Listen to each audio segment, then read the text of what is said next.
Le laboratoire CERVA est un laboratoire de biologie médicale spécialisé qui travaille avec l'ensemble des laboratoires de biologie en France, aussi bien privés qu'hospitaliers et aussi à l'international. C'est-à-dire que nous recevons des échantillons qui viennent d'autres laboratoires pour les analyses qu'ils ne réalisent pas, soit pour des raisons de volume, soit pour des raisons d'agrément ou de technologie particulière qu'ils ne sont pas en mesure de pouvoir réaliser. Donc ce laboratoire où nous sommes reçoit tous les matins plus de 20 000 prélèvements biologiques, des prélèvements humains.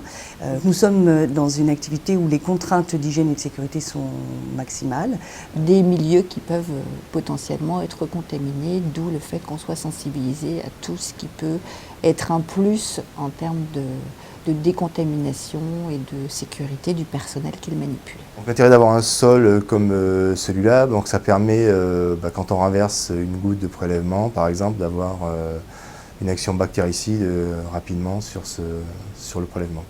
Bien, écoutez, le carrelage Bio2Clean est une révolution dans le domaine de la céramique, dans la mesure où il nous permet d'équiper des lieux en procurant, au-delà du côté sanitaire du carrelage, parce que c'est un produit qui est très facile à entretenir, un côté préventionnel, parce qu'il décompose en sa surface tous les corps unicellulaires qui vont entrer en contact. Ça veut dire que les bactéries, telles que l'Escherichia coli, le staphylocoque doré qui est le plus virulent en fait, notamment dans les domaines hôpitaux, vont pouvoir en fait être éradiqués totalement dans ces pièces-là. On a une cible privilégiée qui est tout ce qui est domaine sanitaire, c'est-à-dire les hôpitaux, les cliniques, les salles d'attente des médecins, mais aussi vous avez tous les dentistes qui travaillent aussi beaucoup en chirurgie au quotidien.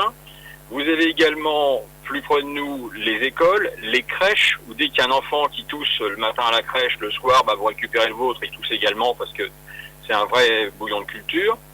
Vous avez également tout ce qui est la santé dans le domaine de l'alimentaire. En fait, nous avions donc le projet de construire ce nouveau bâtiment et comme nous étions en recherche, je dirais, de matériaux ayant une technologie un petit peu plus développée, on a regardé ce qui pouvait être un plus, ce qui pouvait éventuellement correspondre à nos attentes.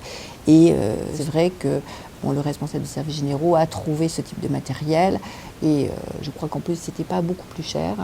Donc il est important pour nous de veiller à ce que tous les process de sécurité soient mis en œuvre et en particulier dans le cadre de la construction de nouveaux locaux ou du réaménagement de locaux au sein du laboratoire. Sa caractéristique en lui-même, c'est-à-dire sans ajouter de produits, sans avoir amené de produits, c'est-à-dire on dispensait le client d'emploi dans le laboratoire. Pour parler clairement et simplement, c'est-à-dire l'emploi d'eau de javel, de chlore pour nettoyer et assainir le sol. Là, le client se retrouve avec un produit où il peut passer une serpillière humide sans employer de produits entre guillemets toxiques. Non, d'un point de vue entretien, c'est le même entretien que les autres sols. Donc il y a un nettoyage classique qui est fait le soir, une fois que les équipes ont terminé de travailler. Après, l'autre point, effectivement, c'est un choix très classique de ce type de revêtement, c'est-à-dire qu'il correspondent à des normes de dureté, de résistance à certains produits chimiques et dureté pour l'utilisation dans le cadre d'un laboratoire. Et on a effectivement sélectionné un revêtement de sol, un carrelage qui correspondait aux exigences que nous étions fixées, en particulier sur son pouvoir anti- ou bactéricide, sa facilité de nettoyage et puis une facilité de dépollution.